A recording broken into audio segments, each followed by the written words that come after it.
All right, there we are. We're live on YouTube. Where does that come from? Was that from Wayne's World? That old.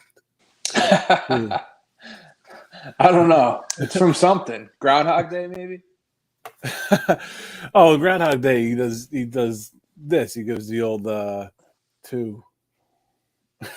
That's Yeah, down. Yeah, I thought like what we're supposed to like say the three and then the two and one are silent. So I thought that came from Wayne's World for some reason.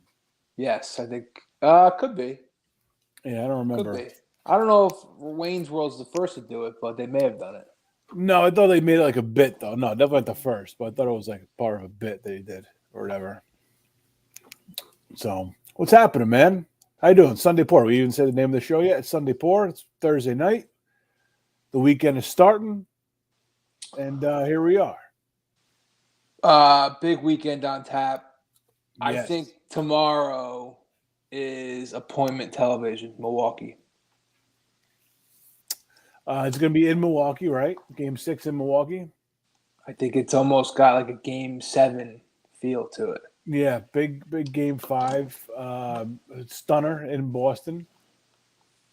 Awesome. It's awesome. Where does man? I don't know if we ever kind of talked about this, but like Giannis is, I mean, he's the most dominant player in the league at this point, right? Is he like Shaq status at that level yet? We have that kind of respect for him. I mean, I think he's the best player in the league. I mean, Yeah. it's about as high, as much respect as you could have for Yeah. a player right now. I mean, he's the best. He's got the belt. Yeah, we might be in the middle of a special run here. Yeah, it could be. I mean, we'll see. He's got to get through tomorrow, but because I don't know if they're going to win Game 7 in Boston, but I think it feels like a game. The series almost has a throwback feel to it. I don't know why. If it's because it's Giannis, it's the best player in the league. I don't know if it's because it's like the Celtics, but it does have a like a LeBron versus the Celtics. Good amount of trash talking, little bad blood type stuff going on. Yeah, a little chippiness. Grayson Yeah. Allen's out there tripping people and shit. So he does. Fucking Lightning just tied it up. Man, possible. Wait a second. I don't know. I guess I'm not up to date on all the games. The Bruins and Hurricanes game. That game finished. Yeah, Game 7 Saturday in Carolina. Okay. Possible. So there's still possible 4 Game 7s on Saturday in the NHL. Yeah, if Tampa pulls this out in the 2 late games, yeah, it could be 4 Game 7s. Yeah, that's on wild. Saturday. That I'm kind of rooting for the 4 Game 7s because I'm going to be in AC on Saturday with a big hockey guy, and that could really kind of make the night. Oh, James Harden's biggest fan? James Harden's biggest fan, the brother boatload himself. Yeah, he'll be in the building.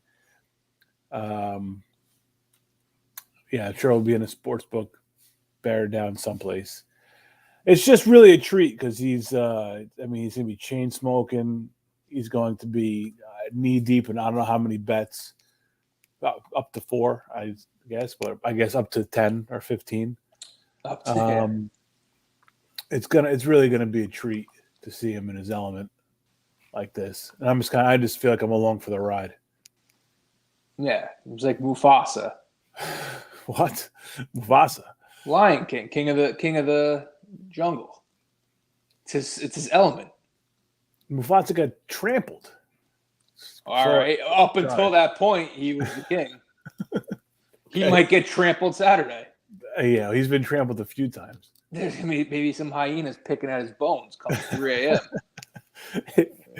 Yeah, it's very true. Yeah, really looking forward to that. I don't know what other kind of activities we have in store. I don't know about the dinner situation. He's like I don't know what, not VIP, but he's like a VIP member at the Mohegan affiliate down there, whatever that is. Who's that? Revel? Is that a place? Revel? Yeah, Revel's a place. I think that's Mohegan's affiliate. I think it's the place he gets in at. So, On him. Steaks on him. well, I don't know. I don't know if we'll go that far. Maybe the appetizers. And then some calamari. Oysters, Rockefeller. I don't know if I don't know if I think I just like the straight up oysters. Rockefeller's got like cheese on it or something, right? Some funky stuff on it. I think it's cheese and spinach, maybe. Yeah, I don't need that. It's too much. It's an oyster. Just suck it up, literally. Would you eat fried oysters? Yeah, any kind of fried fish. Yeah. I'd rather just go straight oyster. Shuck and eat. Bake. Yeah. Well, straight's the best way to do it. A little horseradish. A little shuck and awe. Yeah. Is that the name? Is that the name of our shellfish restaurant? Shuck and awe. It's the best. The best one we've got to this point. All right, I think we could do better. All right, that can be like a menu item. Shuck it. Yeah, that'll be the big that'll be the name of our seafood tower. That's it. Yeah, that's good. A little lobster tail in there. You gotta have the seafood tower is an expensive luxury, but it's a great luxury. It is. Yeah, you feel something when the seafood tower hits the table. I'm not sure he's a big seafood guy. No, I don't know. He's not. He's definitely not a. He's not a big vegetable guy. He's got some strange eating habits.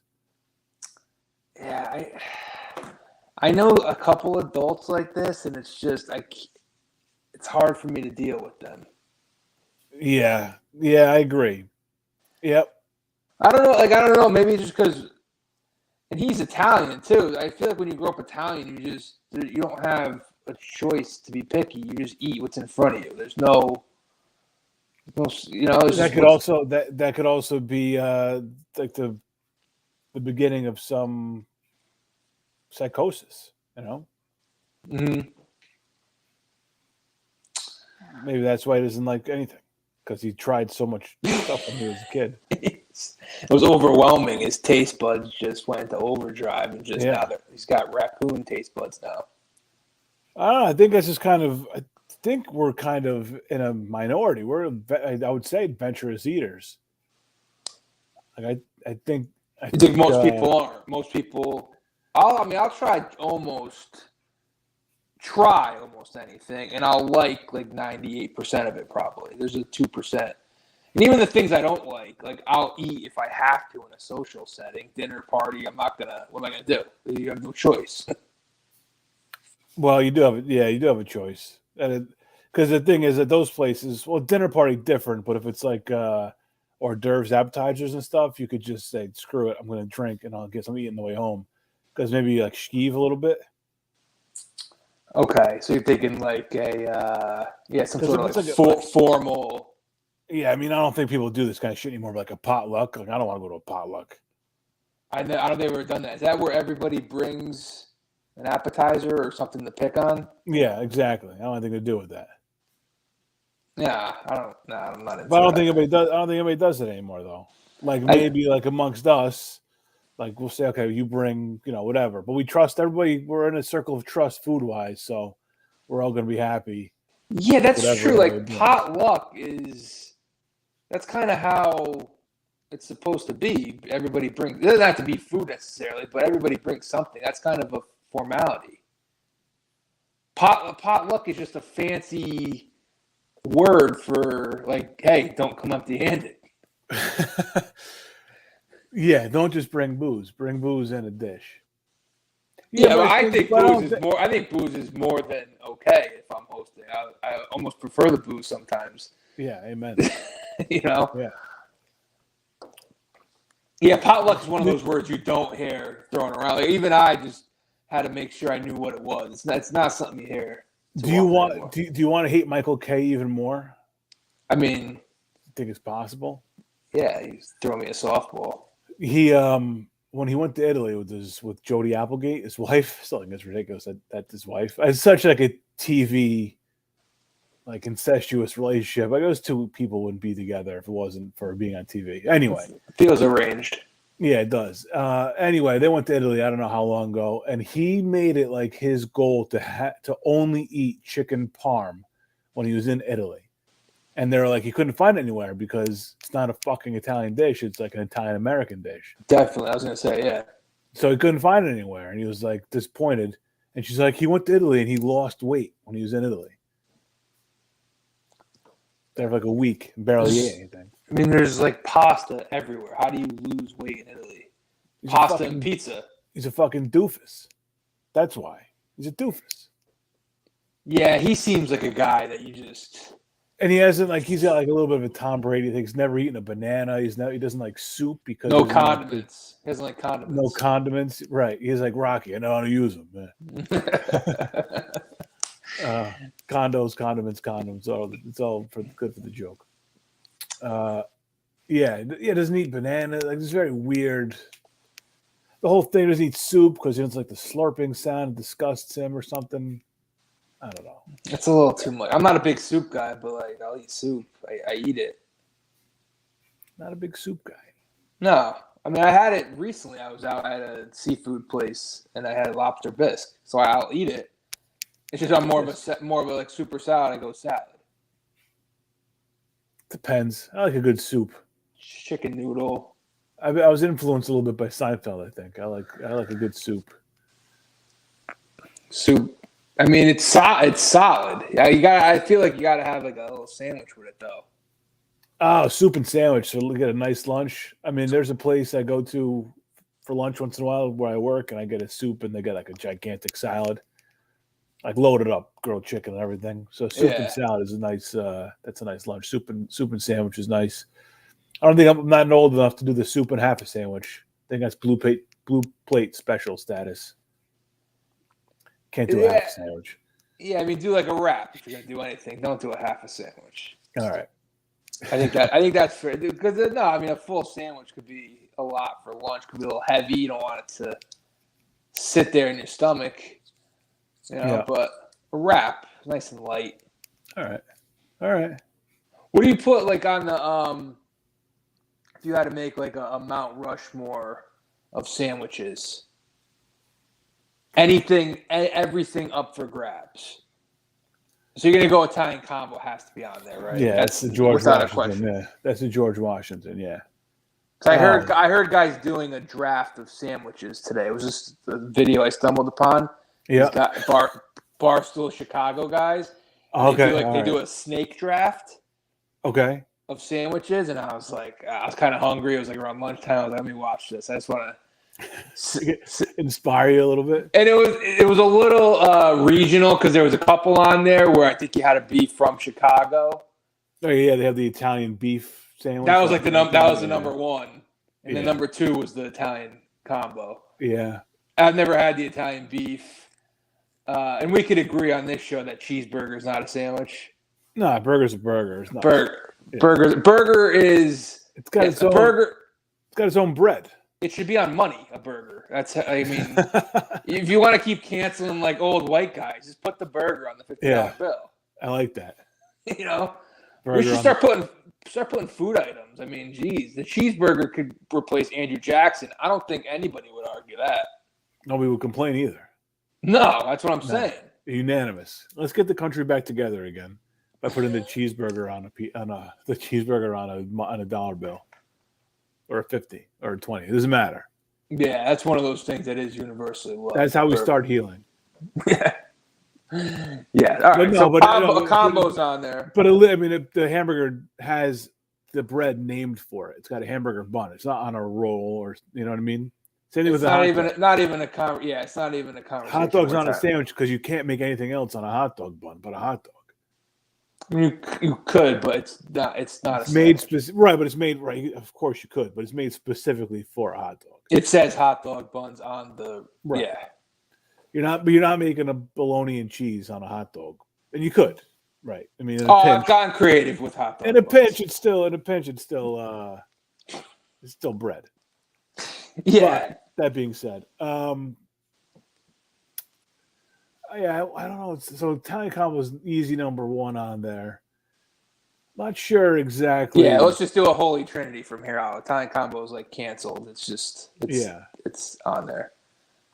I think So many to pick from when you really I think think about it. right now I'm just gonna do consideration because I'm sure like another will come up. But the Philly cheesesteak is on there for me. As a good Steak and chance, cheese. a good steak and cheese is on there.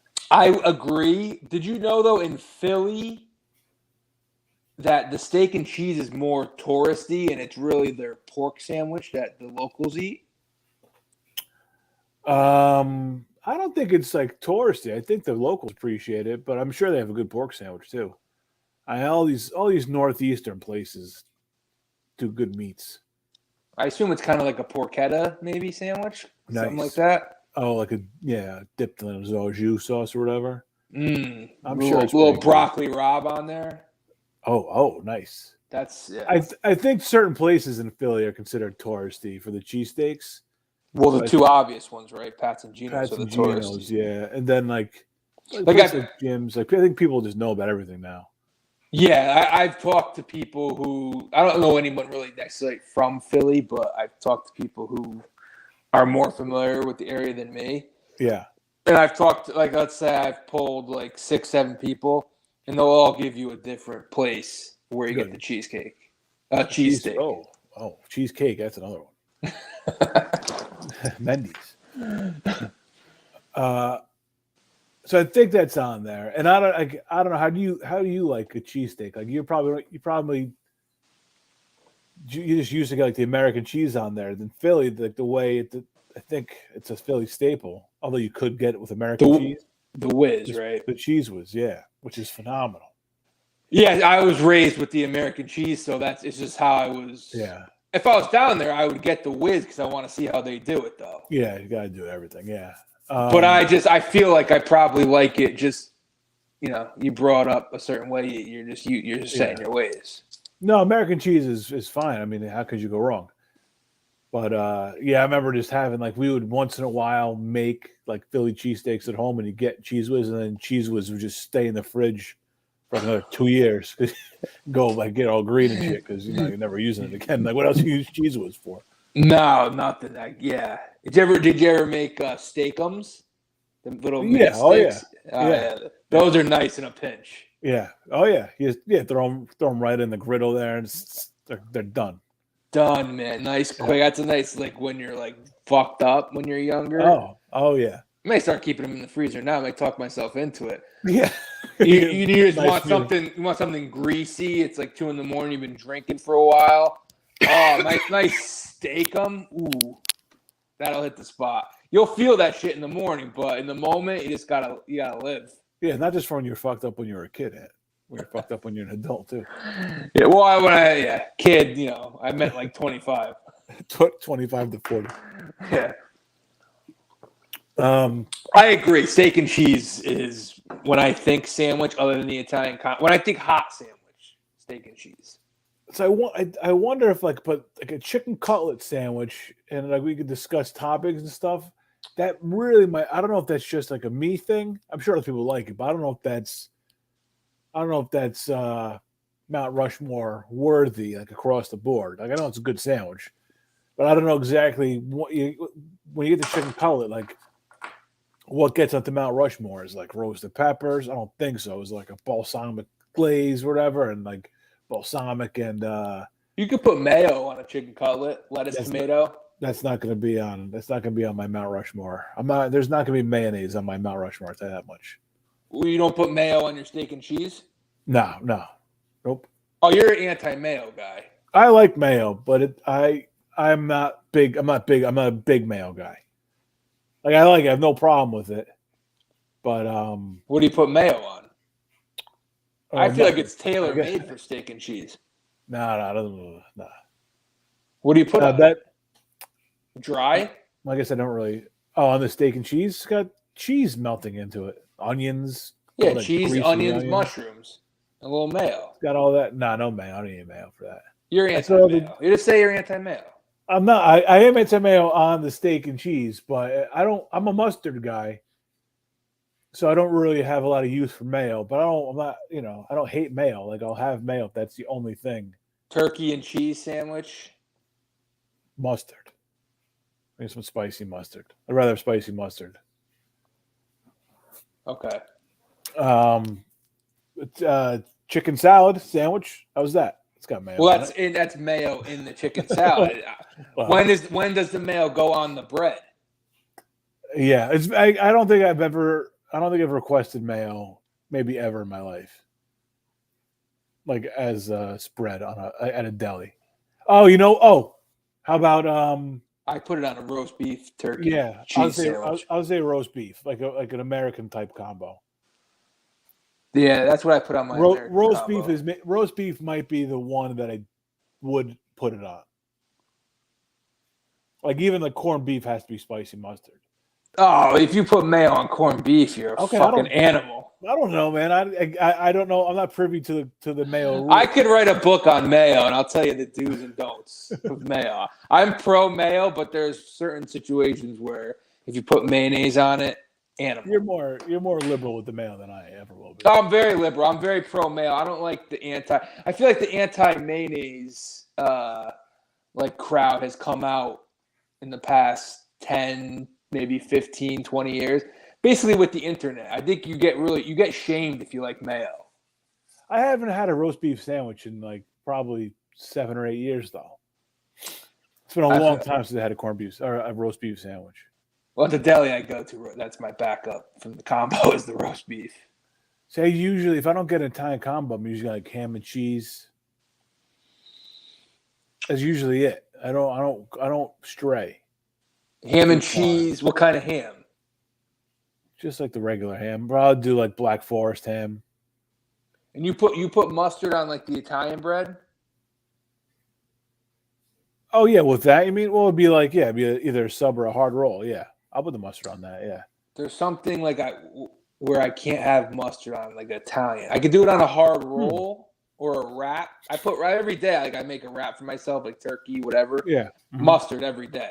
So I'm like my number one. If there's one condiment, as much as I like mayo, I'd probably have to go mustard still, just because. And you have like all kinds of different variations of mustard, like the horseradish mustard. Awesome. Yeah. Oh yeah. So by the way, in a perfect world, Michael K hears this and just like gags all over himself for. Oh yeah, he gets dysentery and just shits his pants forever. I just want to be an intern with Yes and just sneak mustard onto his fucking sandwich or whatever. I'm not a I'm a condiment guy, but I don't like I like it very light. Like even when I eat wings, I don't want them dripping. You know what I mean? Yeah. I like going light, like ribs with barbecue sauce. I don't want it slathered in barbecue. No. I want to know it's there though, but not like I don't want it overwhelming the meal. You know, that's the problem with like, and to kind of get off the condiments here, that's like the problem with like a fettuccine Alfredo is you get it. It's like I love fettuccine Alfredo, but if you order it anywhere, it's always like a soup. It's always swimming in like the Alfredo sauce. It really should just be very light, just kind of coat the pasta. And like that's how it should be. But right. That's the same thing with everything else that you're mentioning. You don't need it dripping out the back. You don't need to have a big mess all over your fingers. You just need to taste it. It needs to be there to let you know that it's there to accompany whatever meat and veg you have on there. Yeah, there's a lot of things that they're a risk in that department. And that I was going to bring me to my next sub. I do like the chicken cutlet sub. I don't know if it's on the Mount Rushmore, but it is a personal favorite of mine, the chicken cutlet. And it's like Italian for me. It's like Italian bread. It's like you know what? For me, you don't even need a condiment on there. I could just do a chicken cutlet between two slices of Italian bread. Okay, I'd go mayo, lettuce, tomato. See, like if my personal favorite is with just like broccoli rabe on it. Which I know doesn't belong on maybe from a personal. I think. I'm pro broccoli rabe. I could work that into just about everything. Well, if my number one broccoli rabe sandwich would probably be, we just talked about the porchetta one, but probably sausage. Probably sausage broccoli rabe. Oh, that's nice too. Yeah. A little Oh, oil, sausage and toasted Sausage bun. and peppers is a sandwich too. I forgot what that sausage and peppers. That's a sandwich. No, but piggybacking on the fettuccine Alfredo point, Yeah. there is a sandwich that I think could be on the list, but it's a risk Okay. for a Well. couple different reasons. It's always a risk, you know what I mean? Yeah. Especially if you're ordering like something Italian. Meatball sub. Mm, Two risks there. Yeah. One's the obvious, the meatballs could suck. yeah. Two, it could get a little messy if they don't make it properly. Falling out the back. Yeah. You don't need that. I feel like the bread with the meatball sub. First of all, you can't go too heavy on the sauce. Yeah. No. It cannot be swimming. And that you can't get a guy with the ladle getting that meatball and then having each meatball come with like a full ladle of sauce. Cannot do that. No. It's got to be. It's just gonna be just the meatball coated. You take it out. You put the ladle against the side. Let the rest, like the excess sauce, drip out. Pop it on the bread. That's it, man. And the meatballs have to be kind of cut up a little bit, right? Yeah. Otherwise, you squeeze it and they're popping out the back. See, that's the thing. Like, I feel like the meatball sub, when done right, is on this list, but there's a lot of different wrong turns you could take. Yeah, there's a really good Italian deli in Fairfield where I've gone, and I don't know if I've ever had like a proper meatball sub there, but I've just knowing the risk with the meatball sub, I've ordered no sauce meatball subs. He's like, yeah, it's it. I'm like, dude, put the meatballs on there, load it up with black pepper, wrap it up. I'm out of here. Get me a whatever. I don't think they have Fox and Park there. Get me a Dr. Pepper and I'll be on my way. Dr. Pepper. All right. But that's yeah, I get creative myself. I don't, that's more of like to save myself. I got to go back to work. I'm eating lunch down there. I can't have sauce dripping down my shirt. Yeah, I'm not even a big hot lunch guy. If I'm going back to work, there's something about like hot lunch. I gotta like clear my day. Yeah. Also with the meatball sub, bread has to be a little toasted or at least like a little like day old. I feel like. Yeah, I think if you're doing it like with the cheese on it, you got to put it in the broiler for a minute anyway. That helps to toast the bread. So you open the bread, meatballs on top. Yeah. You lay the cheese out. You stick it in the broiler. That's going to toast the edges nice. Melt the cheese down and get a little nice brown on the cheese. It's still going to be messy. It's an art. It's an art, the meat. That's why it's a huge risk if you're ordering it at a place. If you could find a meatball sub, local place that you know is reliable, it's like gold.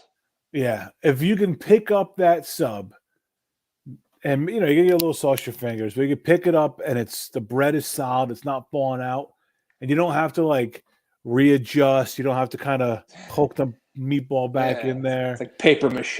Yeah, you don't have to kind of keep it together yourself. It's on its own, well formed. You found the right place. If you get there and it's all over, it's dripping, the bread's paper mache. You could tell when you get it sometimes it's just bleeding through. Oh yeah, you could see the parchment paper they have is like soaked through. Yeah. Like, oh, I'm fucked, man. This is gonna be a disaster. Then you're fork and knife in it. Yeah, and then it's just not a sandwich. It's just you got to hope the meatballs are good at that point. How do you know if you can include Italian sandwiches on this fucking thing? Should be a separate category. Yeah, because right there, I think the meatball sub and the sausage and peppers are hard to keep off with the Italian combo. And then they're like, all right, yeah, throw a roast beef sandwich on there for the four. Right. Because when they did the draft, they factored in like all sandwiches, like grilled cheese. Yeah, but I got grilled cheese too. But I mean, right, you're not gonna order a grilled cheese over a meatball sub. I mean, it's just not. No. I hear you. Grilled cheese with bacon and some fries. Grilled cheese, yeah. I kind of like a grilled cheese just straight up, but I put a little tomato. Tomato's nice in the grilled cheese. Yep. You just eat it straight up though, grilled cheese. You don't need to really. Man, grilled cheese with tomato. That's old school. That's what you have with the soup is grilled cheese. Oh yeah. That's Yeah. That's what made me think of this whole sandwich thing with the soup. Full circle. Man. Well, yeah. When I think of sandwiches, like if I'm making like my top 4 or 5, Yeah. I think of subs. Yeah. Okay.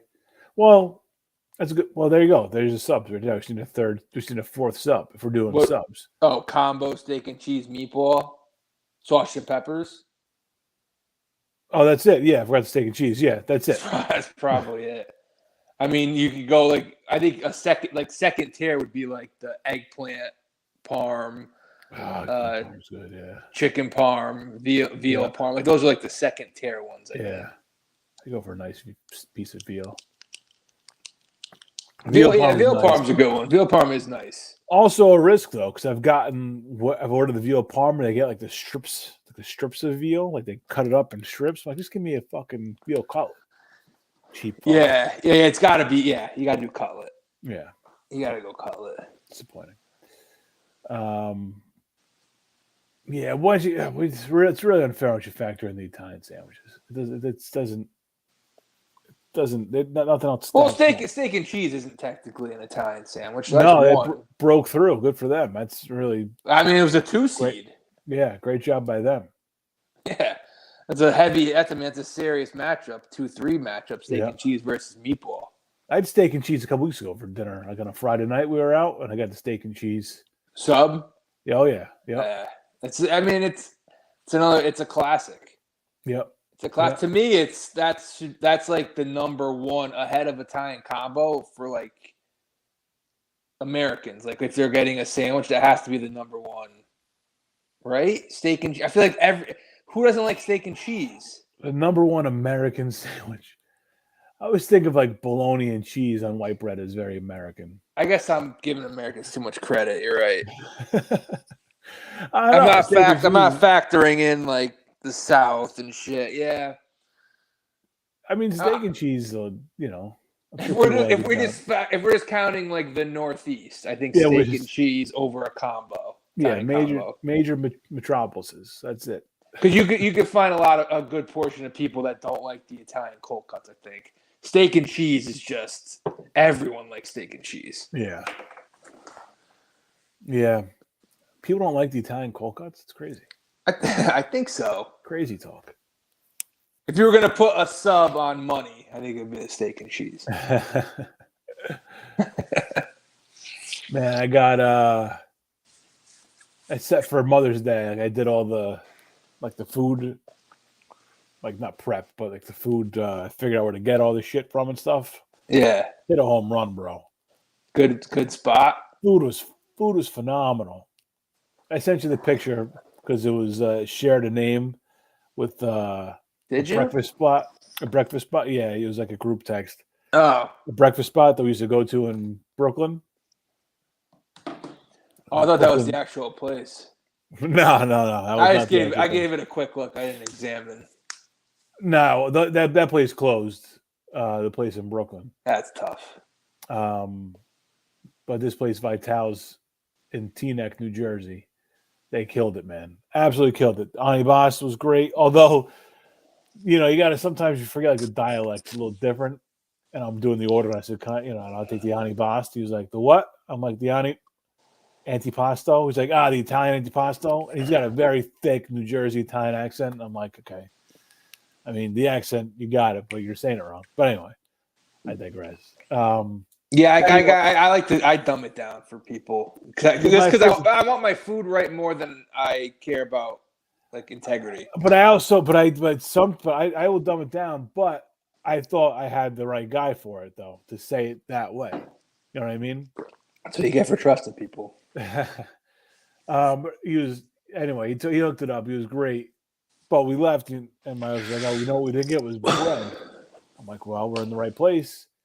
And I found this little deli. Well, it's a relatively large deli in a town over in Hackensack, New Jersey.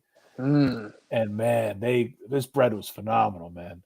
And then, of course, like I went for just bread, and I ended up spending like $70, and like I got seafood salad, I got fresh mozzarella. Yeah, Um, you're hungry when you went in there, probably. yeah, they killed it, man. The fresh mozz is so good. Oh, So it's you so you were good. you were in charge of basically the whole. Menu, yeah, Okay.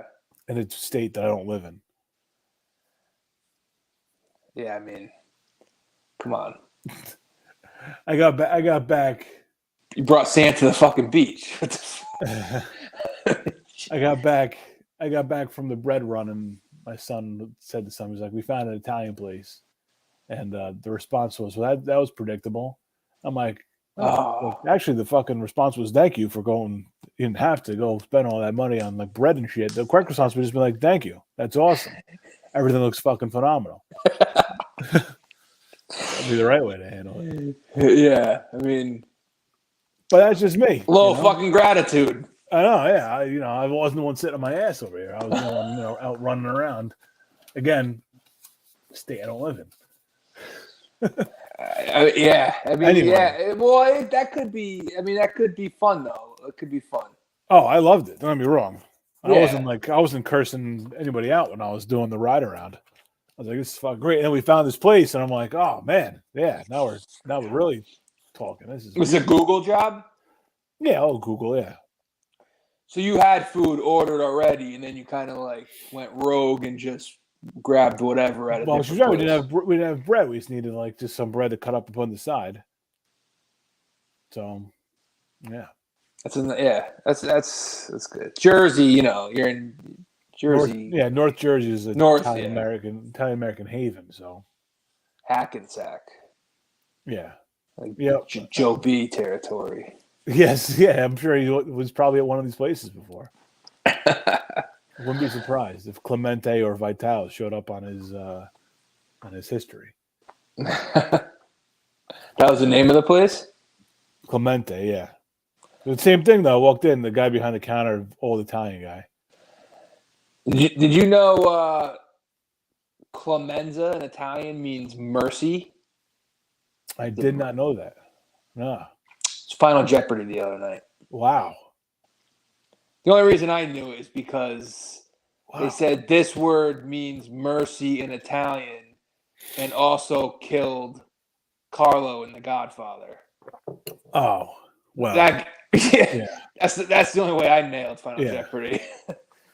It was Carlo and Strozzi, I think, was the Final Jeopardy clue. Hello, Carlo. Yeah, I think it was Mercy. I'm pretty sure it was Mercy. By the way, Francis Ford Coppola, I guess, is doing this like crazy pet project. Yeah. I don't know enough about it to kind of get into it, but Adam Driver is going to star in it, and he talked about this in an interview recently, and it's a ridiculous vision for this crazy movie. He's a lunatic, but How the hell old is Coppola? I don't know, in his 80s, I would guess. Adam Driver starring in it. I think it was Lawrence Fishburne, maybe. Hang on, I'll look it up now. Because now I've mentioned it. Fishburne. Yeah, it's hang on.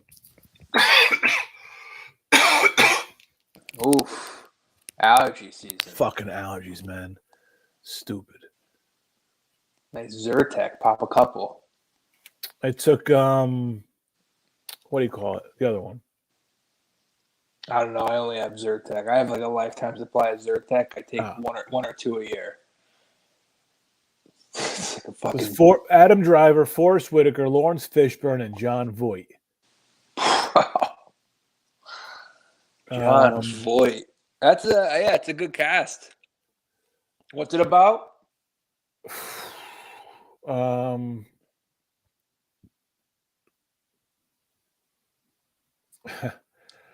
Okay, the log line for the film reads, man, the fate of Rome haunts a modern world unable to solve its own social problems in this epic story of political ambition, genius, and conflicted love.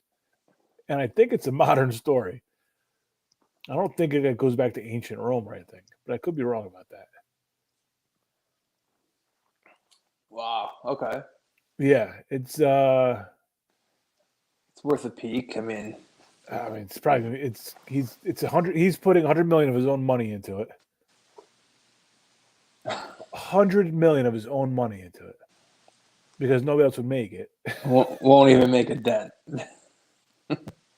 Well, what does he care? He's 80 something years old. He's got his winery. He's living the sweet life. Yeah, I mean, we would do the same thing. We'd be like, yeah, I want to make this movie. Whatever. Why not? Why the fuck not? They're all hanging out in Toronto outside. They're hanging out in Raptor Square. Great. They might fucking light the city on fire tonight if they win. That's okay. We don't mind if Toronto burns down. Is Toronto east or west? It's east. East. Yeah, because AL East 7 o'clock starts. There you got go. it. Montreal. I had to talk it out. Montreal, I think, is on the other side. Or no, maybe not Montreal. Edmonton is west. Edmonton is west. Vancouver is west. Calgary. Yep. All right. See, we're learning geography just based on like the NHL It's helpful. divisions. It's really helpful. Oh, look at this. Oh, what an opportunity. It was Tavares and somebody, I think maybe Matthews, stoned at the doorstep. They're going to lose now. This is okay. It's a sci-fi epic. Apparently. Oh, wow. He might get nuts with it. And it's called Megalopolis.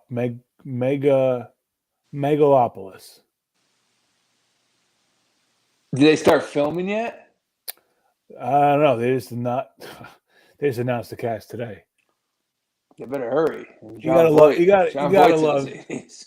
love. Here's why left wing media sucks. You want to fucking say I don't hit like left wing?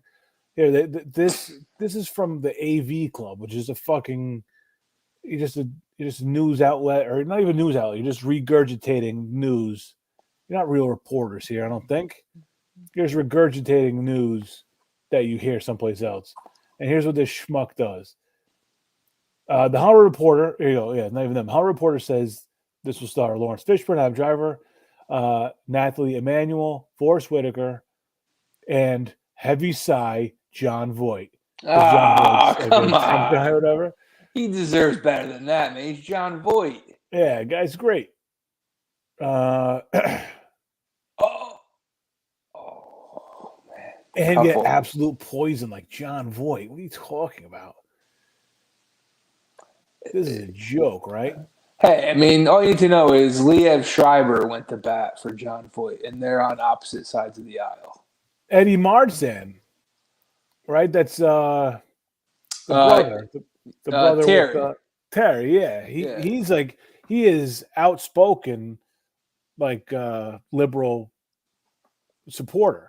Mm-hmm. And he's like gone on record being like, yeah, we didn't agree on the same things, but we're professional. Like, he's fine. He's a fine guy to work with.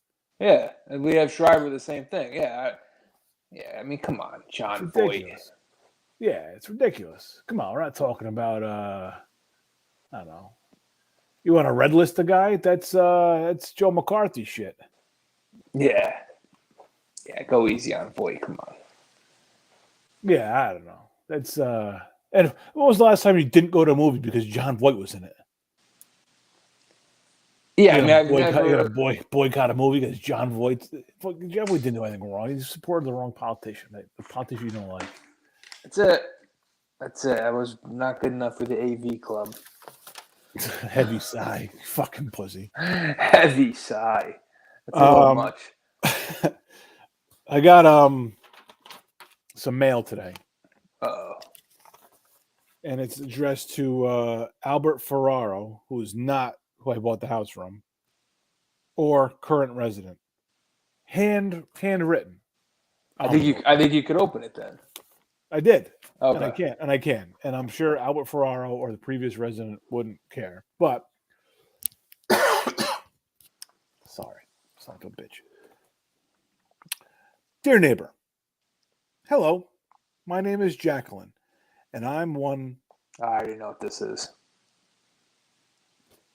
What is it? What do you got? Someone running for office or something. Oh no. No, I would have ripped it up and you never would have heard about it. My name is Jacqueline, and I'm one of Jehovah's Witnesses. Oh, wow. They're making mail calls now? All right. Yeah. You may have noticed that we have not been making our personal door-to-door visits due to the pandemic. I haven't noticed, but I am terrified now. I'm going to invest in some mace. But we still very much care for our neighbors in the community and continue to share encouragement by sending letters to our neighbors. How have you fared during these crazy times?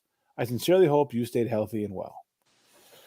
And then it goes on, cites a couple Bible verses, and offering me some Bible courses and stuff like that. Right. I can get in touch with Jacqueline. I'm always confused by what exactly Jehovah's Witnesses are. I think they're pretty much. I think they follow the same Bible as Catholics do. I think they just kind of go about it differently. Door to door. I think spreading the word is kind of key to them. But they don't consider themselves. They do consider themselves Catholic or no? I don't think they could. No, I don't think they could. I don't know who Jehovah is. Well, Jehovah, I guess, is Jesus or God, maybe. So that's why they say. I think that's Jehovah's a stand-in for God. Like Hosanna, or one of those weird. They're just throwing around weird names. 8.7 million. But it's what like if I was this is where like they would need someone like me in charge. If we gotta we have to rebrand you guys. You don't want to be known as the people that go door to door. Hey, That's listen, the worst thing. Some things can't be saved. All right. I mean, if Don Draper can't save Highlight, you're not going to save the Jehovah's. They're past the point now. It's poison, like John Voight. It's just there's poison. You can't. As soon as it's just years and years. Like you see people walking down the street, and you're like, "Fucking Jehovah," and then maybe you don't even know if they're Jehovah's, but just like whenever you get like one of those random knocks at the door, or you see, you ever do when you see like, there's people across the street are getting knocked. And you like, all right, hit the blinds, lights off, like everybody. So tear out of the driveway. Right. That's one of the worst things. That's one of the worst things you could be known for. Oh yeah, just bother people at home. Yeah, especially they have some work to do. 30 years ago, the popping wasn't so frowned upon, but now it's like a little bit. There's without a text or a call ahead, like, and you're just getting a random knock at the door. You're not looking forward to that. Yeah, I know, and it makes it harder on them because like now you get a random knock. Who else would it be besides Jehovah? Yeah, it's much more. It adds to the suspicion, and that's not good for them. I had a Jehovah when I lived in New Jersey. I had a Jehovah come by the house. Would you get rid of him fast, or did you entertain him? No, I did not entertain him. I was very hungover. It was a Sunday morning, and I forget the exact conversation, but he told me like the end was near, basically. And I was like, I wish we'd just hurry up and get here. And he said something about Jesus or whatever. I was like, yeah, him too. I was like, have a great day. I just put the door in his face. Yeah. I was not feeling it. I mean, you're basically a telemarketer, in-person telemarketer. Yeah, I don't want to be sold like a pair of socks. Don't come and sell me on spirituality, please. Right. Or no, not even spirituality. Don't come and sell me on organized religion. And what happens if you are on board? Then what happens? I've never heard that story. Man, the person who buys in. Like, do you have them in your house? Do you have to start filling out Jehovah paperwork? I wonder if they have like Glengarry, Glen Ross classes to sell the religion. Do they have like an Alec Baldwin guy come by, be like, you know what it takes to get people into Jehovah's Witnesses? It takes brass balls to make people Jehovah's Witnesses. Downtown New Haven, sometimes I see like some Jewish people. I don't know what they're doing, but they'll come up to you and ask you if you're Jewish. I guess that's a recruiting pitch. No, I think that's it's probably during the holidays, and they have like a truck because they have like roaming like blessing mobiles or whatever. I don't know exactly what it is, but it's like during the holidays they'll find a Jew who's on board and they'll bring him in to do like the necessary blessings for the holiday, whatever. If he can't get around, I used to get that in the city all the time. They'll come up and ask you if you're Jewish. It was always right next to like a trailer of some sort, which I think, like I said, it was just like a traveling, I don't know, whatever, like a traveling temple, I guess. Yeah. You go in, you get your blessing. I know with Catholics it's like confession and rosaries and Hail Marys and whatnot. I'm sure it's something along those lines. Mm-hmm. But yeah, I get that's no hi, how are you? It's are you Jewish? Yeah. And if you say Yeah. no, they're like, it's like, all right. Some like have a nice day. Some just don't. That's it. They want nothing to do with you. People are just so they want to. We're tribal by nature. They're just Yeah. looking for other teammates, man. Yeah. Oh, speaking of tribal, how's things down by the Planned Parenthood clinic or whatever these days? I don't. Unfortunately, I don't park there Oh, that's right. You guys anymore. moved. Oh, yeah. Shit. It's a little bit of a bummer. Maybe I'll go there tomorrow. Yeah, these trying times. A Friday, it's probably a big one. Yeah. I wish. I think the big day was Wednesday. Okay. I think they thought like that was the day where the deed was going down inside. Yes. But my wife has a friend that works there. I don't even think that's where they do the deed, the abortions. So They thought that there was going to be an abortion that day, so they go and like shame the. Oh man, these people are ridiculous. yeah, they would go and they would they would like block the entrance to the parking lot. They wouldn't block it off where you couldn't get in, but Yeah. like they'd be standing right there and megaphone and reading material. Yeah. And one thing George Carlin nailed, man. You wouldn't fuck any of these people at last call, man. he definitely nailed that, bro. Oh man, it's just it's a different breed. Those people. Yes, and hopefully the last of that breed. Yeah, I mean, They don't breed anymore. yeah. I mean, it's just they're different. They're different. I don't know if they necessarily believe it, but they're passionate. Oh, they do believe it, man. I believe they believe every word of what they're spewing out there. Yes, but I also think you could put them in a scenario where they'd have to sit down and think about their options. And in that case, even if you sit down for a second and think about your options, you're pro-choice. Yeah. That's my theory. I think we're all pro-choice. It's just whether you want to admit it or not. Right. You just want people to make your choice. Right. People want to make choices for other people, but then when they're faced with a 3-2 curveball, all of a sudden their knees start to buckle, and it's like, ooh, what do we do? And all right, maybe you end up doing it, but the fact that you had to think about it means that you had to make a decision, choice. Yep. So that's my I can't. Yeah. Even if you choose not to pro-lifers trigger me. It's one of my triggers. Even if you choose not to decide, you still have made a choice. Rush. Right. I mean, as soon if you hear someone's pregnant, whether it's a girlfriend, a daughter, granddaughter, something. If their first thing out of your mouth is "What do we do?" then guess horrible. What? You're pro-choice. It's a horrible social experiment to consider. Oh yeah, like one of these guys' granddaughters or something gets raped. Yeah, exactly. It's a terrible thing to think about, and you don't want it to happen, but you wonder what would happen with this guy. You got to throw the hypothetical at him. Yeah, horrible. It's like 13 years old or something. Yeah. Make it really terrible. But obviously, we're not here to. I don't think they're there to. I mean, I don't want to get to the abortion thing at all. But I think that I think it's healthy to talk about. Really, it's not talked I about mean, enough.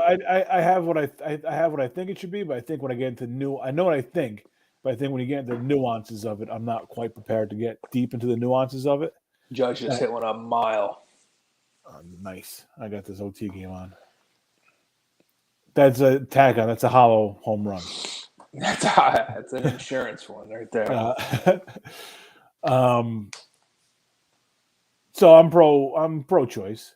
I also think, like, for the most part, if you saw the gridlock traffic I'm in after work, you'd be pro-choice. I mean, those people should be just killed, straight up killed. It's not right. Not an abortion thing. It's right. It's a late term. It's a real late term. Yeah. But I think, like, the argument from the pro-life people now is that we are too liberal with the abortions. See, I'm not looking at those statistics. Like, are we? Like, it's not. They are. We are not. They are, though.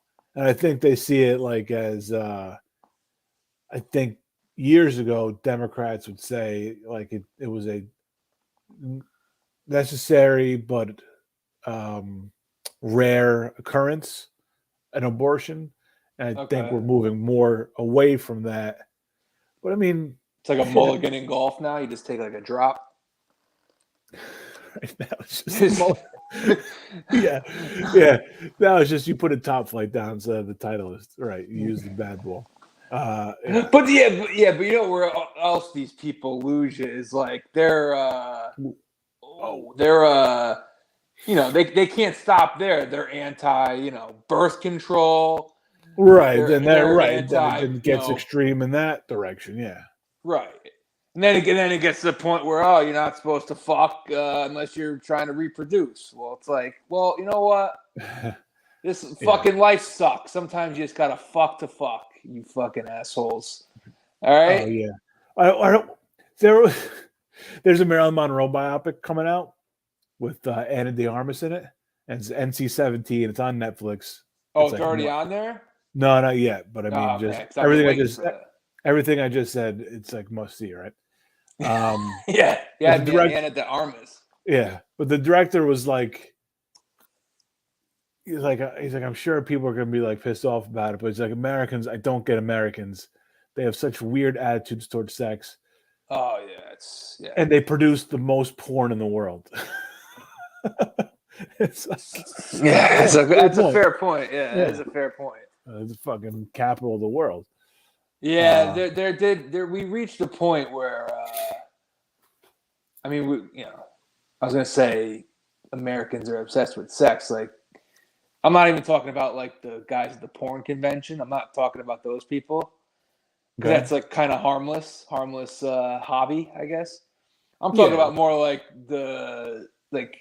going back to Clinton in the 90s, for example, where like everybody had to be in his business and they needed Monica under oath, what exactly happened during those meetings. Like, I feel like the last 30 years we've become like obsessed with the wrong, like, porn is one thing, but like when you start like wanting to like interfere in people's lives and like make this like political decisions based on it, and it's just weird to me how like we're obsessed with. It's like the politicians really creeps me out.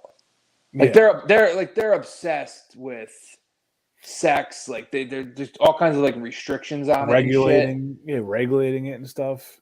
Like there's rules against like why, and it all goes back to fucking Jehovah. It all goes back to religion. That's what it goes back to. It's just outdated fucking bullshit views, and they feel like, and those are the people running the country. Well, these people are being raised a certain religion, and they just kind of their brain. Here's what I don't get. Like, I was raised Catholic, but at a certain point in my life, I started to think for myself, and I'd be like, no, I don't really drive with some of what's going on here. Matter of fact, I don't really jive with any of what's going on here. Yeah. Like, I'm not anti-spirituality. I'm not I'm very open about it. I don't know if there's a God or not. I have no idea. Like, it'd be kind of cool if there was, but I don't have any evidence that tells me there is. You're not going to be arrogant and say there's no God, because then that's just as arrogant as the people who say there is one. Right, yeah, I'm very comfortable saying I have no fucking idea. There's a million religions out there. There's Jehovah's, there's Jew. Are you Jewish? There's Catholics, there's Muslims. There's a million out there, and I don't know. I don't know. I'm very comfortable not knowing. And Me too. Yeah, why would you want to know? I'm cool with that. But these people, they have been raised like this. They've never branched their brain out in thinking at this thing, and they have like all that shame and guilt that's tied in with what it comes with being raised like a strict religion, and they want to just force it on the rest of the world. It's fucking crazy.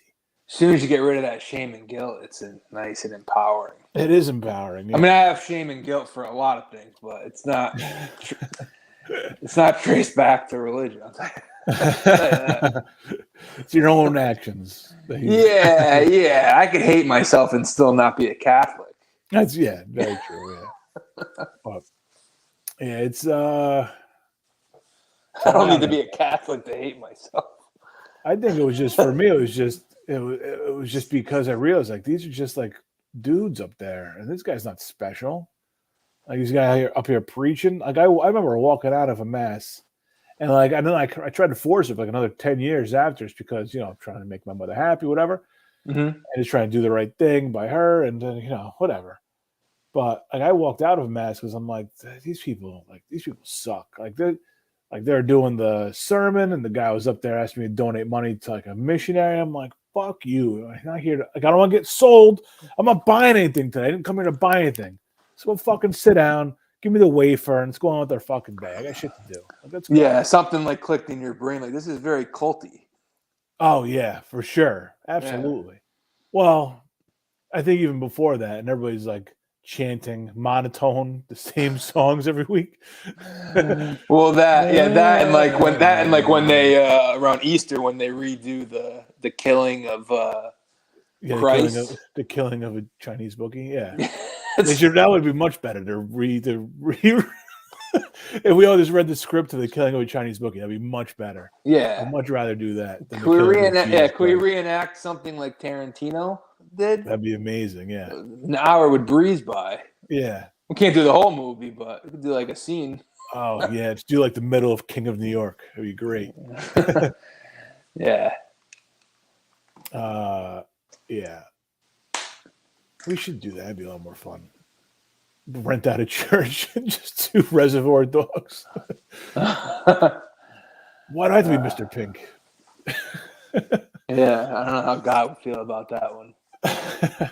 Reservoir Dogs. I mean, I'll tell you what though. I am almost certain that the image of God in 99% of these religions is so distorted by now that nobody has it right. I mean, I don't know. I can't even wrap my head around it. Like, what is God? I just lose it right there, and I go back to like watching the Yankees. Well, the image of God in these people's minds is one who A, gives a shit, and B, is watching us and judging us constantly. The fact that Catholics like won't eat meat on Fridays for fear of punishment is ludicrous to me. Like, you gotta eat, man. Yeah, it's another one. Like, it's not a sin. Like, you're just like, are you kidding me? Like, what are we doing? Like, didn't Jesus die to save us from suffering? Why are we making ourselves suffer? You give up some shit you love for 40 days to like, no, it's ridiculous. If Jesus does come back, I just hope he comes back during like a Friday on Lent. And he's like, I never fucking told you guys. Yeah. It's like, you guys have pepperoni pizza available to you now, like everywhere, and you guys are saying no. Oh, look at my ribs. I'm fucking starving. I can go kill for a burger. That would be cool. And he's cooler than probably his followers. Listen, he hung out with like men of the people. He hung out with regular dudes, fishermen, a whore. Like, he was a pretty cool guy. He was a blue collar guy. He was a carpenter, like hardworking guy. You know, could spin a yarn. Seemed like a pretty decent guy. I think I'd get along okay with him. I think he would hang out with people like us. I don't think he speaks the language. So I don't have to be able to talk to him. Well, what's he speak? What did Jesus speak? Not English.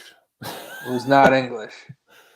Yeah, if he did come back, we would end up deporting him probably. Yeah, it's true. Put him on the other side of the wall. Yeah.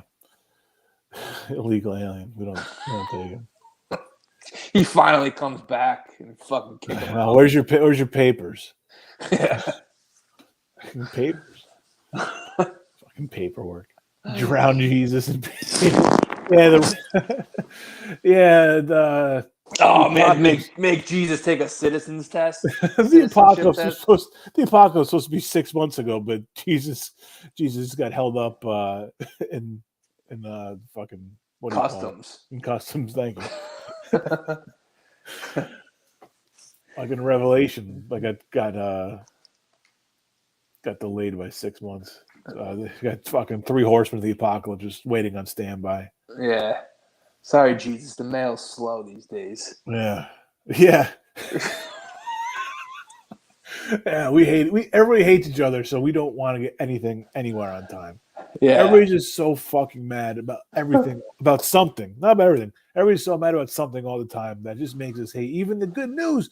If Francis Ford Coppola is making $100 million movie with his own money, with this amazing cast, it's a ridiculous plot. Like, we should be fired up about this. And everyone's like, "Oh, John Voight's in it."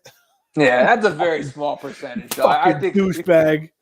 I think most people. Christ. I think most people. No, but I'm saying everybody's mad about something. Oh, right, everywhere, all the time. Like me, I'm mad about this right now. Right. You can't fucking stop outrage culture. Part of the problem, man. I'm mad about Aaron Hicks. Well, that's ongoing issue. It's not going away anytime soon. I do have good news, which I'm going to have a little outrage at some point. But I do have good news. It's a cool story. The guy has not been interviewed, but you saw this random guy, I think it was in Florida, that had to land a plane. No. He was like on a Cessna. I don't know how people were on it, but he was on it, and the pilot like went down, heart attack or something, like incapacitated. No co-pilot? No, it was like one of those single-engine little bullshit planes, No co-pilot. Yeah. This guy's like a married guy, father-to-be, and he's like on a fishing trip. He's coming back from the fishing trip, and the pilot goes down. And this guy landed the plane like with with air traffic control on the line, and he helped him land the plane, or he didn't help him. He landed the plane. Wow, very cool story. Yeah. Declined interviews. I like him more. Air traffic control guy on the horn. They said he was like very cool dude, very calm. He said he got on. He was like, he kind of knew right away to check the altitude. And then the guy had him steered in, had him, do the throttle, had him slow up when he need to. They interviewed one of the guys that works for this guy. And he goes, here's his quote. Here's what I'm going to get pissed off about. And the employee's quote was, "Nothing but God that guided him with that plane." Listen, motherfucker. This guy did that all on his own, all right? This guy did it with air traffic control. And how mad would you be if your boss, you said his boss said this? Or one guy who works for him, his employee said this. You fire the guy after he says that? Probably not down there. Probably, yeah. I'd be fucking mad, dude. Oh, Tampa. It's gonna be a long 48 hours in Toronto. Yep. Dude, do you know that Tampa, after a loss like the last 2.5 years, ever since they started their run winning cups, they showed the Toronto crowd is just defeated. Yeah, it's deflated. Deflated and downtrodden. So coming into this game, after they lose a game in the playoffs, they're 16-0. Oh. So now I think they're 17-0 following a loss. That's ridiculous. Unbelievable. Yeah, I don't like either. Like Tampa, I really don't like. I would like to see Toronto win. Yeah, I don't love Toronto. I told you why I don't love Toronto, but I mean, if they were to Tampa, I wouldn't mind. I mean, it's I just like any team. Oh, someone fell down. Matthews fell down.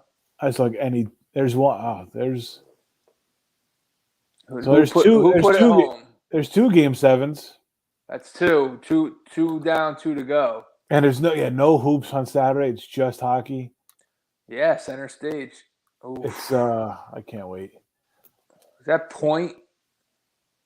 So many guys in the Lightning I hate. Yeah, it's Point. It's just he's just got one of those scumbag names, Braden Point. Ugh. Yeah. Ugh. It seems like it's a And hockey. that's name. exactly the goal he scores in overtime, just like that. Yep. That's exactly how Just you jamming it in. Just jamming it on the goal line. Yeah. All right. Well, 2 Game 7s. That's good news. That's Yeah, exciting. I'll take it. I'll take that. And then we got Edmonton. Here's the key: is do I fade? I think I got to roll with him. He's pretty solid. Who? Brother Boatload. He's pretty solid. Oh, he's a big hockey guy? Big hockey guy, yeah. Over NBA. I mean, he watches NBA too, but yeah, he is a big hockey guy. I think it's for him. I don't want to speak out of turn here. I know he likes baseball, but I think it's football than hockey for him. Is he a Rangers He fan? sure is, yeah. Yeah, tomorrow night's a big night for them, yeah. See if Crosby's playing. That game changed when Crosby left. Of course. Yeah, so we could have a game. You know, we haven't had a Game 7 since Lightning Islanders. That's the last. We didn't have a Game 7 in baseball. Oh, wow. We haven't had a Game 7 in a while. And we're going to have 2 Saturday. Hoops. We'll see. Obviously, the process is dead again. Oh, Yep. Dallas. Mavs are up 14.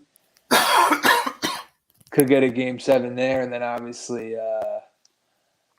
Boston. Well, we started talking about Boston, Milwaukee. That ending was fucking incredible last night. Bobby Portis beating them was so good. I mean, Drew Holiday's defense. Stripped Smart twice. Yep. Yeah, fuck you, Marcus Smart. Yeah, I don't know why Tatum's not touching the ball there either time. Like, Marcus Smart, defensive player of the year. You got to give me Tatum there in that spot. Okay. Well, we needed that Judge home run. I wasn't quite a tack on. Did Tim Anderson hit a 2-run homer? Nope. Jan Moncada hit a 3-run homer. Oh, shit. You were close. First home run of the season. Great. Yeah, welcome back. He was hurt for a while. Yep. That was a pretty swing, too. Shit. Well. New game. Well, yeah. New game in the 7th.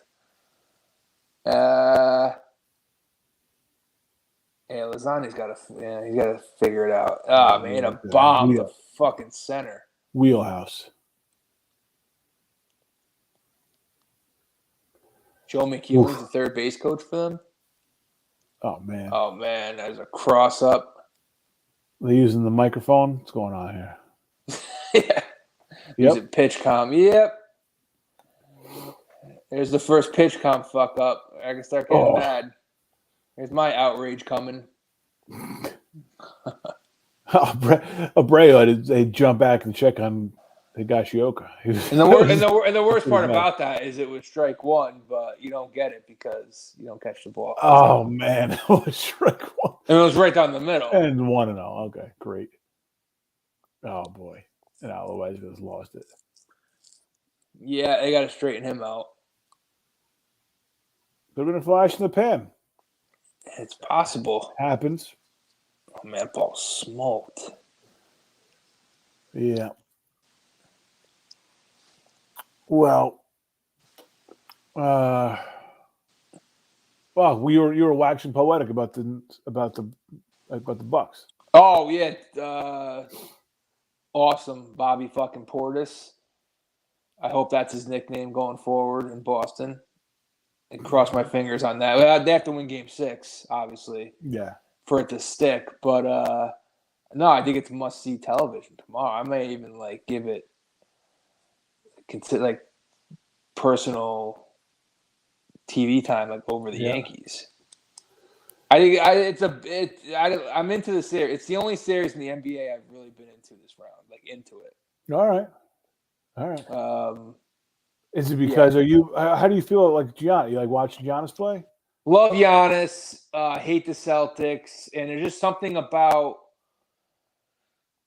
this series that just it's got an old school. I don't even mean like 90s old school. I mean more like LeBron, like 10, 15 years ago.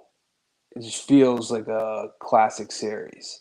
And I'm praying the Bucks close them out because I don't a game 7 in Boston, that's dicey for Milwaukee. I'm hoping Milwaukee could beat them. And the winner has a legit shot to win it all. That's the thing. That's what makes a series the stakes even higher. You think Giannis like just takes matters into his own hands tomorrow and drops like 50? I think he's gonna have to. I mean, the Celtics are probably a little deeper, like definitely more firepower. Yeah. And the Celtics have more ways to beat. Like Horford had an awesome game in Game 4. Yes. Obviously, Smart, Brown, and Tatum. Those 3 guys are good. With the Bucks, it feels like Giannis, and they just hope like Drew Holiday hits a few shots. And I'm surprised they haven't missed Middleton as much as I thought. They have missed him, but they haven't missed him as much as I thought. I thought they'd feel it a little more in the series, and excuse me, yeah, we'll see.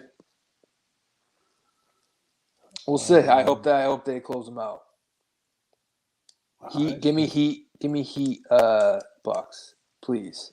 Well, Isaac is 3-4 to ground out. And give me Dallas. See Dallas Phoenix Game 7, even though Phoenix looks like the better team. Just give me a game. Give me all the Game 7s. We haven't had a Game 7. I just said. I'm all for the Game 7s. Give me the Game 7. I don't think except for Celtics, Bucks. That's a comfort thing. Yes, and I would take one in the Grizzlies series, but I don't think the Grizzlies are winning in Golden State. I think the Warriors kind of just took Game 5 off and were like, "We're old. We'll just see you." Yeah, Game 6. Yeah. That's what it felt like to me. That's their whole season. It's like the guys taking nights off. Like you had to do it. Right. I mean, guys take nights off in the playoffs now. That's where we're at. Yep. You've been following this Saudi Golf League stuff at all? Is that like the thing Mickelson got in trouble for? Yeah. What did he get in trouble for exactly? Was it pro-Saudi comments or anti? Pro. I mean, he was basically not pro-Saudi. He was basically saying that it was great to have leverage. Like these are not good people, but we finally have some leverage against the PGA. Basically saying that he was selling his soul to have negotiating power against the PGA. Okay. Okay. Like Greg Norman, he's been all for it. I think since Jump Street, and I think it was today he came out, or it was made public today or yesterday, whatever. They came out saying that talking about they murdered the reporter over there. Yeah, the journalist. Greg Norman said, "Well, we all make mistakes." He said it like legit serious. Yeah, he's like, we make mistakes, we move on. They admitted to it, right? They just kind of move on from it. Like they're just trying to glance over it. Like, all right. Phil Mickelson's talking about negotiate. Like, how much money does Phil Mickelson have? He's got to be like one of the richest athletes, right? Yeah, he's not. Yeah, he's fine. So what the fuck's he talking about negotiating? I don't know. I think they get paid more to play less in the Saudi Golf League, so I think that's a big deal. So he wants to play less. Why can't you just play less in the States? He makes do your endorsements. I mean, let's see what Phil Mickelson's worth. He's got to be worth a ton. I think it's Greg Norman and Sergio Garcia are both on board for that. You know what though? I forgot because this story came out like last week. Phil Mickelson, like a bunch of gambling debt. Oh yeah. Oh yeah. So now it makes a little more sense why you're willing to do a deal with the Saudis. Guy needs to fucking pay his bookie. It's a big number, right? Like 80 million or something. I think it was 40, which is still, I mean, he's got a net worth of 300 million. He could afford it, but it makes sense why it sounds like he's nickel and diamond, even though he's a millionaire. Yeah. The guy wants to support his gambling habit. So it makes a little more sense now. I mean, the Saudis are scumbags. The government, at least, the ones that killed the fucking journalist. Mm-hmm. But it makes more sense to me. I mean, I wouldn't fucking deal with those people. No thanks. I'm not 40 million in debt, though. So here's the players that are interested in playing there besides Mickelson. So what, you would go and play there? Well, it looks like there's one. Where is this one? This is from May 11th, so it's from today, yesterday. I guess there's a tournament in London that's part of the Saudi-backed league. So I guess it wouldn't be all in Saudi Arabia, which is probably good. It's a small place too, right? It's not like a big place. Saudi Arabia? Yeah. I don't think it's too big. No, I don't think so either. What's the population there? I'm not sure. 34 million. Might be a little bigger. But Lee Westwood, Sergio Garcia, Adam Scott, Kevin Na, Bubba Watson, Louis Oosthuizen, Ian Poulter. Those are all pretty big names. Golfers just don't give a fuck. Put their name on the check. I'm surprised that many. Norman will invite several top amateurs to join the 48-player fields, and reported there was a grand total of 170 entries to play in the London event.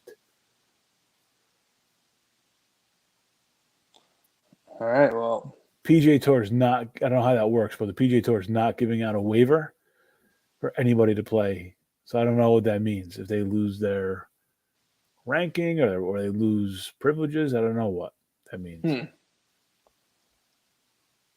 Yeah, that's a good question. Yeah. If we're finding out about how much was the debt again? We say 40 number 40 million. If that's what it's public, it's 80, right? If it says 40, it's got to be 80. We double it. Is that the right number? It's probably worse. Yeah, it's definitely worse. It's not better.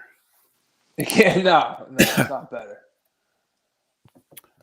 What's he gambling on? Is that confirmed? What he's gambling on? It's table games, man. sports. That's a great question. That's a reality show that would never get made that I'd want to watch. Just follow like Phil Mickelson and Jordan and Barkley around. Oh yeah, and watch those guys gamble. Just the swings would be unbelievable. Oh yeah. The swings they would have like in hours would be more than your mortgage for 5 years. Yeah, I mean the article I just clicked on from a week ago says the extent of that gambling and his losses far exceeded public knowledge. So nobody knows. And who do you owe to? It can't be like legit, right?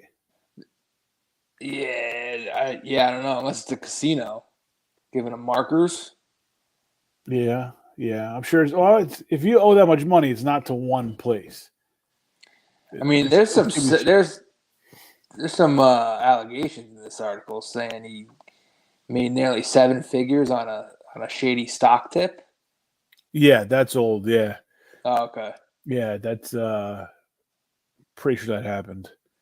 And I remember when they came out, there was a tournament, one of those like U.S. Opens in New York, maybe at the Black Horse, Bethpage Black, maybe I forget the other one, but maybe it was one of those, and he's like loved in New York, and the crowds were following him and just cheering him along, like nothing happened. It was like kind of a big deal that he got kind of caught doing that. Mm-hmm. Yeah, and like the crowd just did not give a shit. No, nobody cares. In 2001, he cashed a 22-1 ticket on the Ravens, Ray Lewis He I don't want to hear about 2001. he netted him a cool 440,000. I don't want to hear about it. On the Super. Wait, no, 22-1 was. No, preseason. Yeah, I was gonna say I was a 1-1. It obviously wasn't like on the game, but Yeah. So he's been a gambler for a while, it seems like. oh yeah. Speaking of gambling, were you excited to get amped up for? I was saying with gambling. Were you amped up for the draft or the schedule release today? I did a little searching on Twitter to see like Dolphins rumors. Yeah.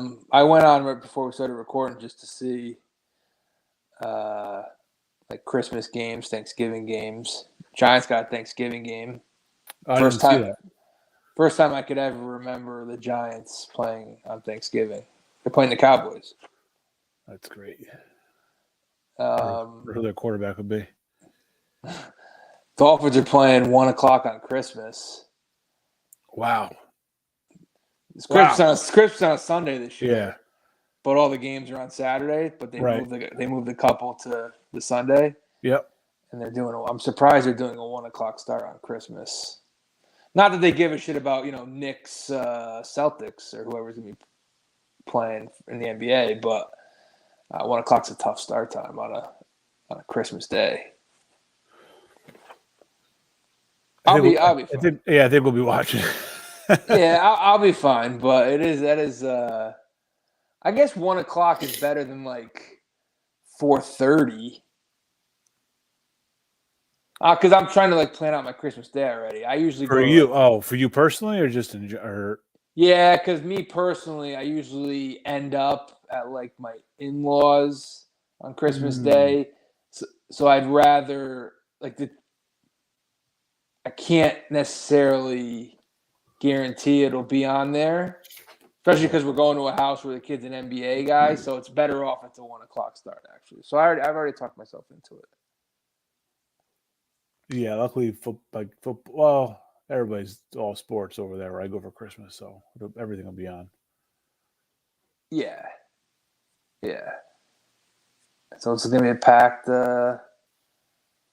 Packed Christmas. Jeez. I wanted the Dolphins to get the Thanksgiving game because they have to go at Detroit this year. So I was kind of hoping they get the 12:30 start on Detroit, but the Bills got that. Yeah. You saw what the first game of the season is? Yeah, it's Denver and Seattle. No, it's the first Monday night game. Oh, what's the first game? Oh, what's the Thursday night? Oh, Thursday night game. Bills, Rams. Wow. Starting with a bang. Bills. What? Yeah. People love the Bills. I know. That's what I'm saying. Yeah. Bills, I think they have like 5 primetime games.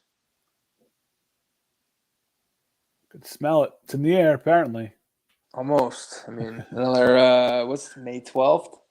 9/11's the opener, or at least the first Sunday. So what's that? 4 months. We got 4 months. Is there Yankees Mets that day?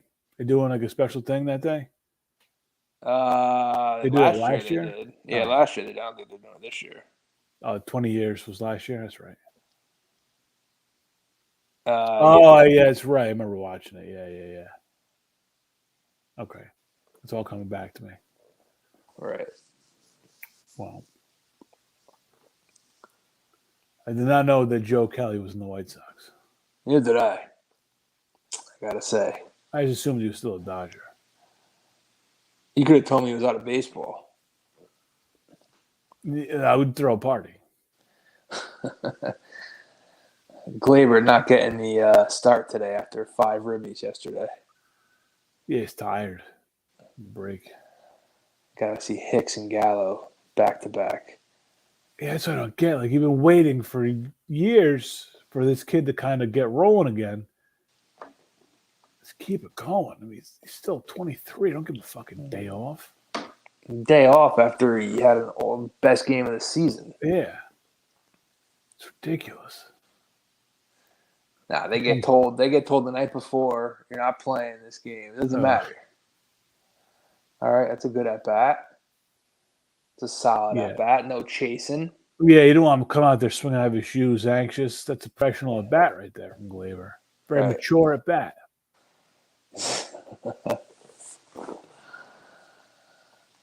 And here's the guy, DJ LeMahieu. All right, we'll set the scene for you before we call it a night. 2 outs here in the top of the 8th. 2 men on. For the leadoff batter, DJ LeMahieu. 2 out. 2 outs. Joe Kelly pitching, chewing his gum. He's got the Oakley glasses on. He's an asshole, Joe Kelly. I hate Joe Kelly. He's doing some asshole things in the mound. Waving to the third baseman, stepping off, being really worried about those signs. Really worried about it. Yeah, put the microphone in and get it over with, Joe. Are they using are they going Nah. old? Oh, they're going old school. They're going they're going fingers.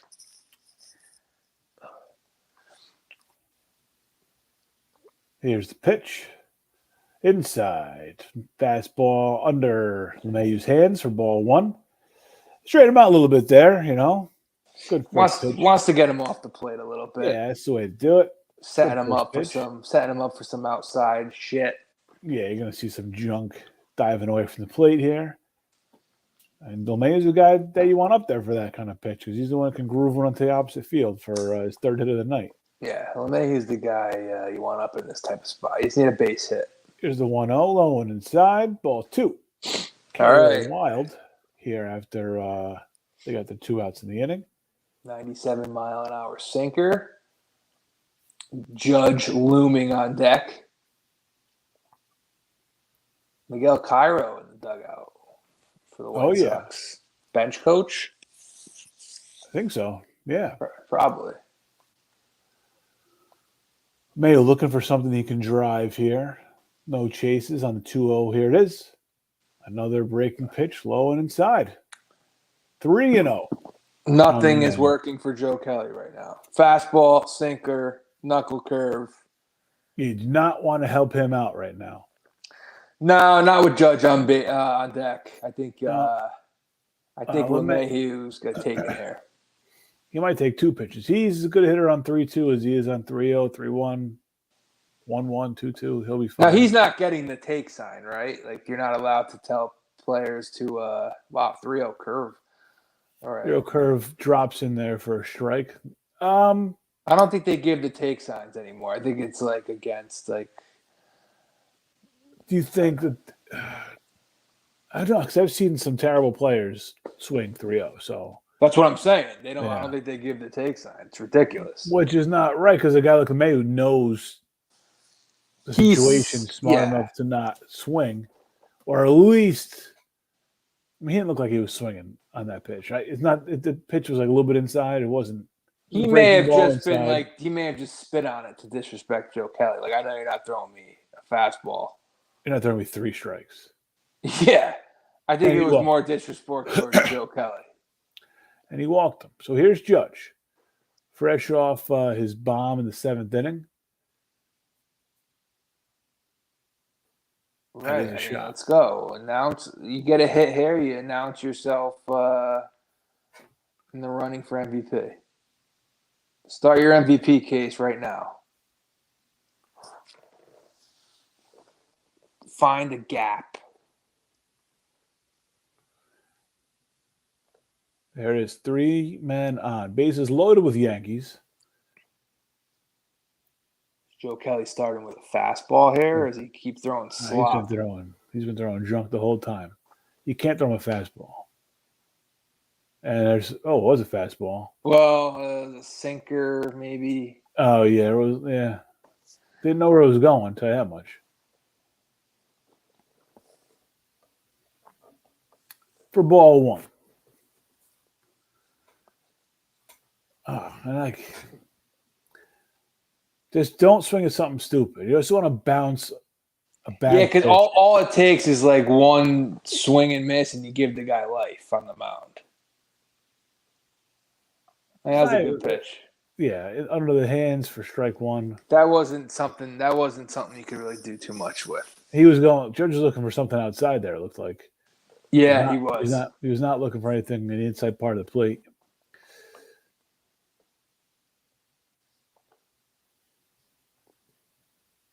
Joe Kelly found his groove.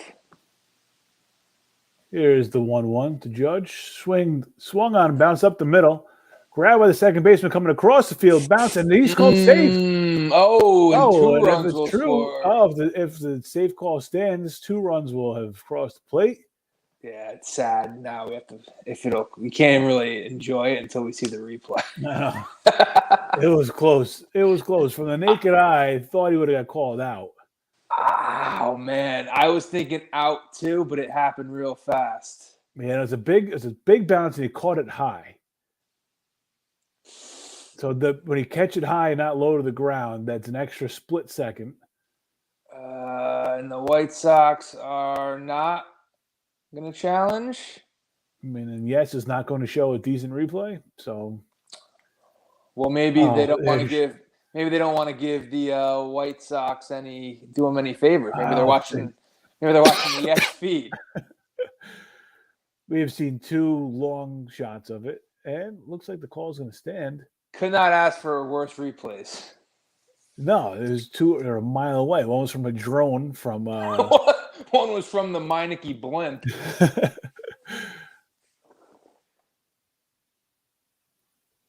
And that was a ball to the shortstop. Hey, by the way, there's no shift there. That's a routine ground ball to the shortstop. That was a shift, right?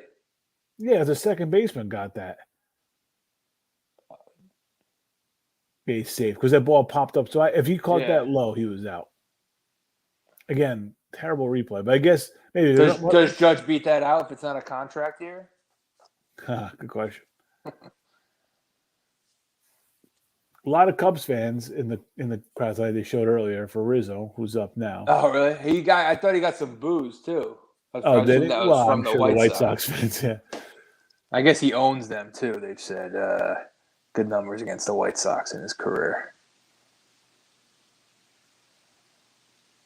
That explains the booze. Let's knock this guy out of the game. Come on.